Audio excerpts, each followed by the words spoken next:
Hello, genealogists. It's Craig again. Today, we're going to talk about Hedgeman Triplett, a Revolutionary War soldier who I, over the years, have had a lot of fun with. So I hope that you have as much fun with him today as I have had with him in the past. And if we look at this, what we learned from his pension envelope is that he served from Virginia, that he obtained a pension. That's what the S stands for. A W would mean that a widow, and she would be named, got the pension.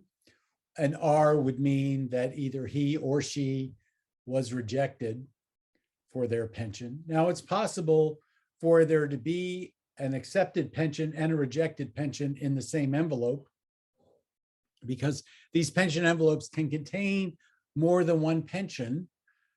The pension of the soldier and the pension of the widow, but maybe the widow has a rejected pension and then she lives long enough to, under a new law, acquire a pension. So all three pensions might be in the envelope.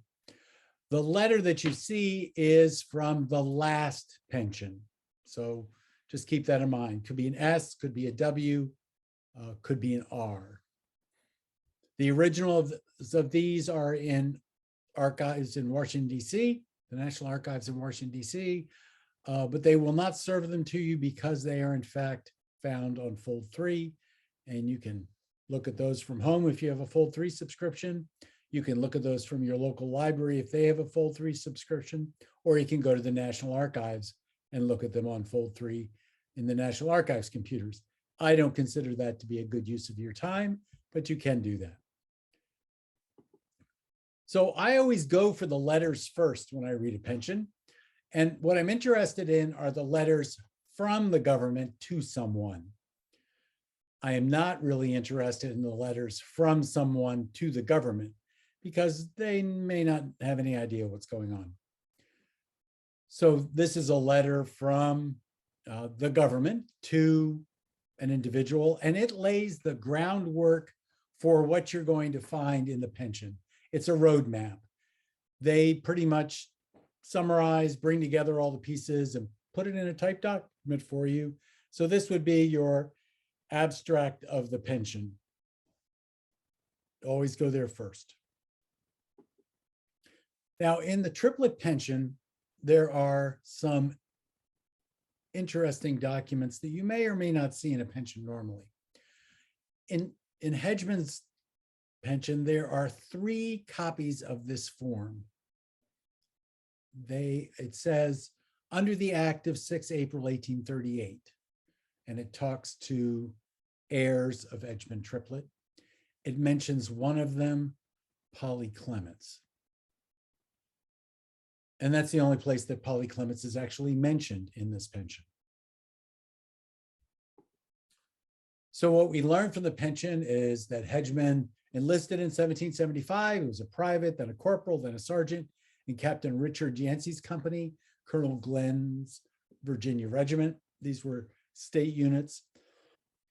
And that he was appointed lieutenant in Captain Armistead White's company, Colonel Elias Edmonds' Virginia Regiment. Colonel Elias Edmonds' regiment was an artillery unit, and that he was present at Yorktown. I've always been of the opinion that everybody was at Yorktown, probably so much that the entire state of Virginia, sort of in the western part, just sort of upended itself a little bit more because there was so much weight in the east. But that's probably a much different story. So what we learned from the pension is that he's born in Culpeper County, Virginia. He's living in Franklin County, Kentucky, he died in September 1837. Reference is made to 8 children through these 3 documents, but only the name of Polly Clements is given. And she obviously survives her father because it's the Act of 1838 and he dies in 1837. The name of the wife, her death, or his marriage to her are not stated in the pension. So I am a firm believer that people have been doing pension research incorrectly for some time. They just go and get the application files and that would be it. But understanding the law, lets you know why someone got the pension or why someone did not get the pension. The pension application files are now readily available in Fold 3 for almost nothing. Pension office ledgers are out on Ancestry. And then there are pension vouchers, which are in archives in downtown DC. And then there are last and final payments, which are either in the archives or in the case of Delaware or Georgia on Fold 3. But let's talk about the office ledgers first. I created a pension ledger finding aid a few years back. There was one in the archives, but I found that it had some errors in it. And I found that they only had one copy in the archives and that nobody else had it. So I sat down, typed it all up, checked everything out, made sure everything was correct.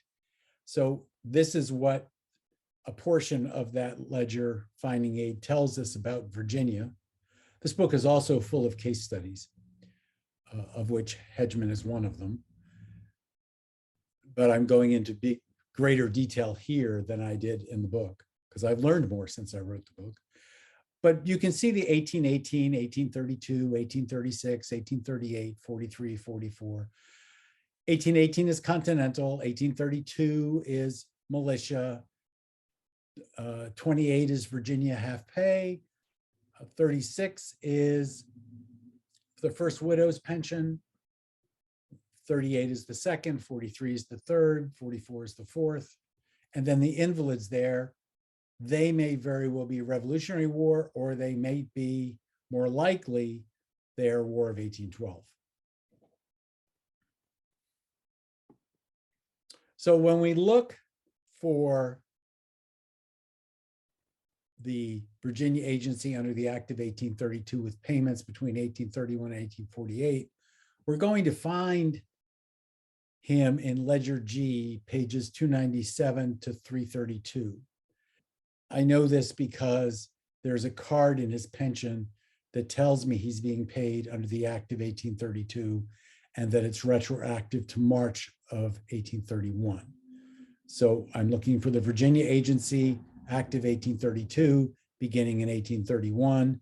And the place where that appears is Ledger G, pages 297 to 332. In volume G, there's a crosswalk. That is actually on microfilm publication T718 roll 7. Well, you don't have to worry about that because it's actually on Ancestry and there's a browse function that will let you to get to it. So out on Ancestry are the pension ledgers for the 1818 to 1872 time period. Since this screen was taken, Ancestry has combined the earlier pensions the invalid pensions prior to 1818 in the same database or in the same set of screens, but it's not germane to what we're talking about today. The way that I get to this very easily is in the title, I just type in 1818-1872, and it's the only thing that pops up. Now, in the case of Hedgeman Triplett, if you were to search for Hedgeman Triplett, you would not find him and you might give up. But if an individual has a pension, they have to be on the pension ledger somewhere. So I turned around and just entered Triplett. And so when I got Triplett, I got Peter Triplett, Daniel Triplett, and question mark, man Triplett. Well, that's Hedgeman. Peter happens to be his brother. So I look at what we have for Hedgeman Triplett, and we have this mess. These are very ugly, but you'll need to take time to decipher them, and they will be useful to you. I'll do an entire lecture at some time in the future on how to just deal with the pension ledgers and how you can use them for things other than pensions. But Hedgeman Triplett is found under this big black dot on the pension ledger, and that's why it's only men. This is also what it looks like, and it's very hard even for me to decipher, and I know it's impossible for you to decipher. You'll just have to trust me. So I've brought one in from Massachusetts because they're a little clearer, largely because they're a little fainter. So what happens is every March and September, an individual becomes eligible for their pension. So they go to a pension agency to get their pension payment. If they go by themselves, they go with their Revolutionary War claim. If they send somebody else, that person goes with a power of attorney to go and pick up the money for them.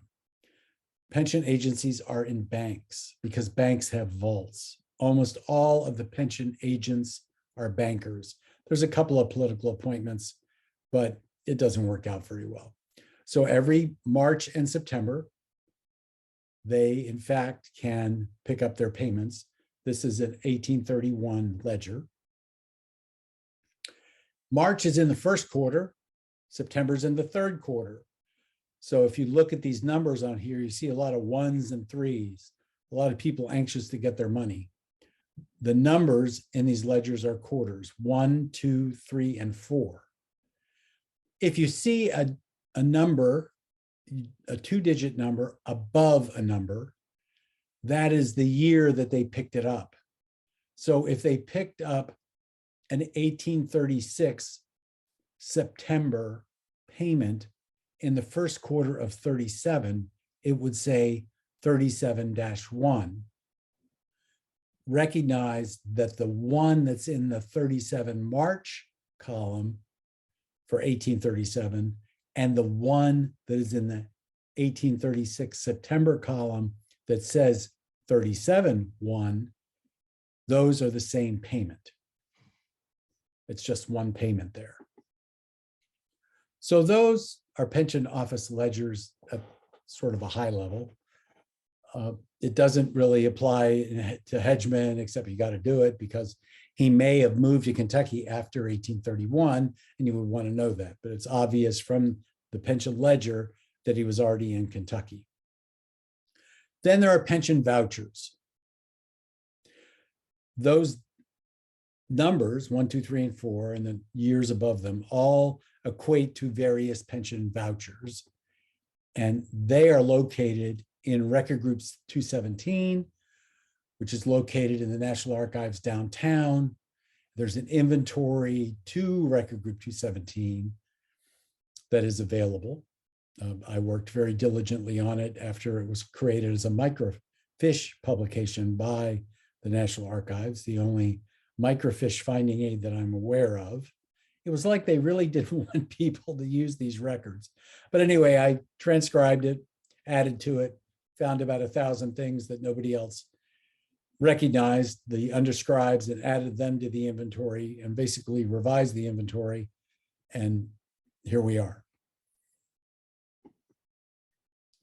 These settled accounts of pension agents, which is what these payment vouchers are called, are found in entry 721. There's 4,712 boxes. They're filed by state, then by agency, then by act, then by year, and then by quarter. In addition to these payment vouchers found in this 1818 to 1872 ledger, in this same series of records are Army and Navy pensions from 1818 to late in the 1800s, and they're found at the end of the series. So again, these pension vouchers are represented by these 1s, 2s, 3s, and 4s that are found on the pension ledger. Now, one of the nice things about the pension ledger is it may tell you something like when somebody died. It may tell you when somebody got their last payment. It tells you other things other than how they're moving. A pension ledger is really neat because it will, for example, in the case of a Connecticut soldier by the name of Daniel Waldo, it shows him in Connecticut, moving to Albany, then for a year or two, moving to DC, where he becomes chaplain for I think chaplain of the House of Representatives. And then after a couple of years, he goes back to Albany. And you wouldn't even know what years he was the chaplain. You wouldn't even know he was the chaplain of the House of Representatives, probably, except by wondering what he was doing in DC and then seeing paperwork where they increased his pension for some reason. And that reason was because it was a chaplain. But anyway, so this is how you get to those various payment vouchers. So when we do the calculations for Hedgeman Triplett, we find that he has one payment in 1833 for the third quarter and one payment, or two payments rather, for the fourth quarter, once in 1833 and one in 1835. And again, these are by state, by act, by pension agency, by act, by year, by quarter. Don't ask for them by individual name. They're going to send you a box. I can remember once looking for a James Hamilton in the Vincennes agency and coming across a Samuel Scott in the Vincennes agency. And it's my third great grandfather. So I just put my client aside and I examined my ancestors' pension voucher. Now, if I could just find it in all of my stuff. So this is how we're going to request those settled accounts. 1833 third quarter, 1833 fourth quarter. And we will look at them, and they don't tell us the name of his wife either. They don't tell us anything more than that he's in Franklin County. If he had moved, that would have been useful, because it's possible for him to move to a different county served by the same pension agency. So you still want to look at those things. They may not be the priority. What is the priority probably is the last or final payment. So here is, found on fold 3, a last payment index card for Hedgeman Triplett, Kentucky, 1832, second quarter, 1837. So that's the last time that they saw him, was in the second quarter of 1837. That asterisk on the left-hand corner of the card tells you that in the 1960s, when the archive staff began to pull out the last and final payments from the payment voucher series 721 to create entry 722, they were successful in finding one for Hedgeman Triplett. In his last payment, we find a copy of his Revolutionary War claim.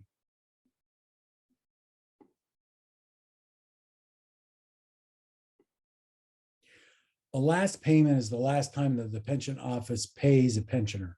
Pensioner can move, pensioner can die, and no one picks up a final payment, or the pensioner doesn't need the hassle anymore. There are lots of reasons for why pensioners wouldn't want $8 a month, although he's a little bit more because he was an officer. But here's another card. This is his final payment card. Actually, these are slips of paper. Notice there's no asterisk at the top, which means they didn't find it. This one came from the ledger with that black spot because the hedge is gone and somebody came back after the fact and added the HED, or the HE anyway. Again, Kentucky, 1832, first quarter, 1839, and it gives us a date of death, 22 September, 1837. Whenever we have a date of death, someone has to inform the government of the death. Usually that is heirs. So final payments contain information about heirs. So again, these final payments are payments made to heirs from the date of last payment to the date of death, and it can be decades after the death of the pensioner. These are found in entry 722, which is right after 721. The index actually is part of entry 722, the index that's on fold 3. But there's no asterisk, so it's not in entry 722. My experience is that when there's no asterisk, about 2/3 of the time, the actual final account can be found in entry 724 rather, of record group 217, the settled accounts of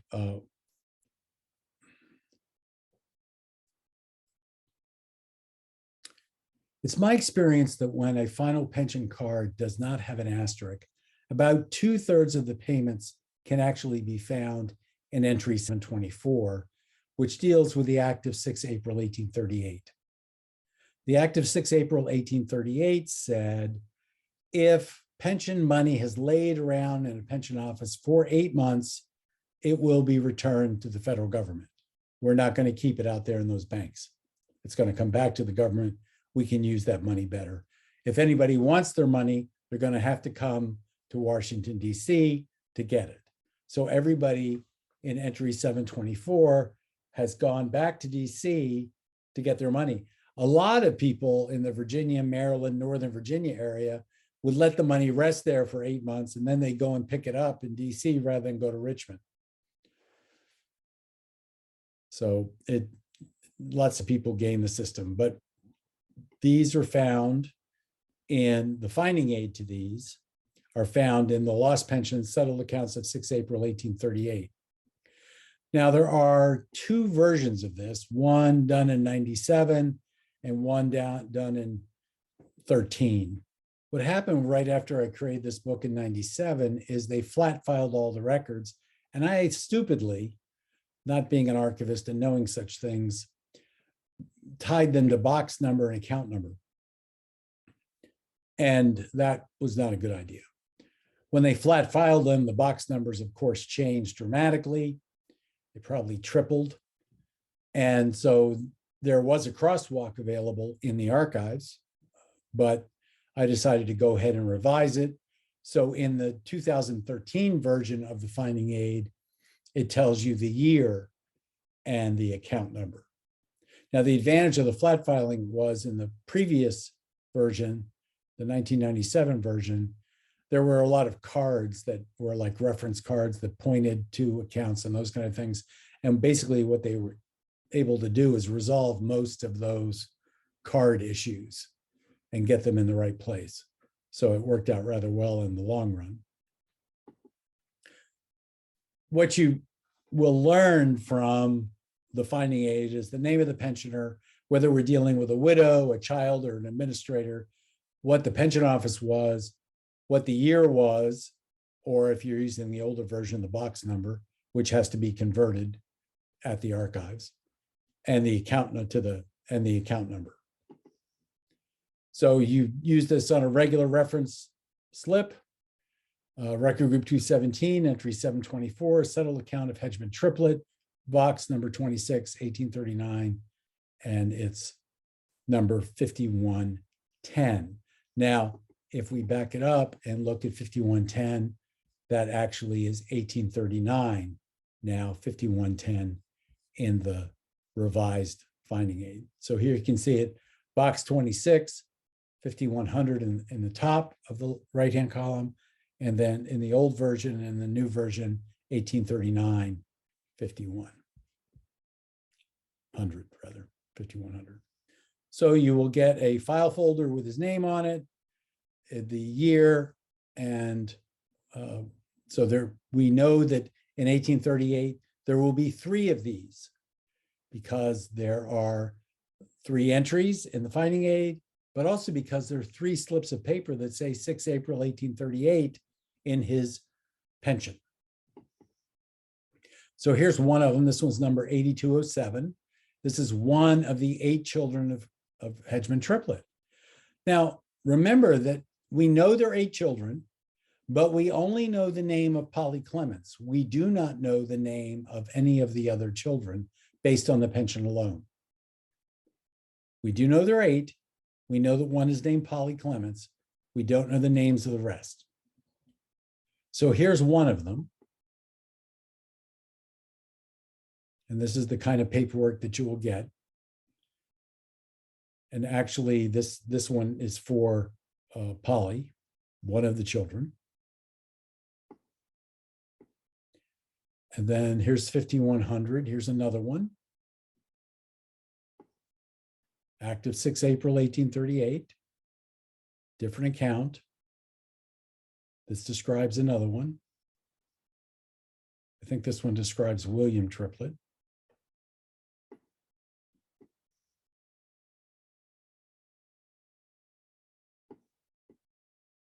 Here's the outside of Polly Clements.